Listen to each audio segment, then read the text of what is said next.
Walang kapatay, eh. Pare, di ka kukuha ng paborito mo? Pas na ako dyan, pare. Taas na kolesterol ko, eh. Talaga? So, naggagamot ka na? Oo, pero di bumababa, eh. Eh, baka may mali. Sa pagpili ng gamot, walang gustong magkamali. Kaya kumonsulta sa doktor kung alin ang right ang formula, right ang bisa, right ang presyo. RightMed. Miss, yung right med, ha? Right ka dyan! RightMed. Doctor recommended. Gawa ng Unilab. Nanay! Musta ka na, anak?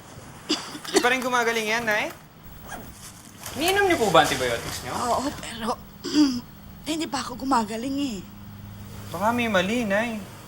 Sa pagpili ng gamot, walang gustong magkamali. Kaya kumonsulta sa doktor kung alin ang right ang formula, right ang bisa, right ang presyo.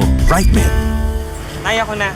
Right med po. Right ka dyan, sir. RightMed. Doctor recommended. Gawa ng Unilab.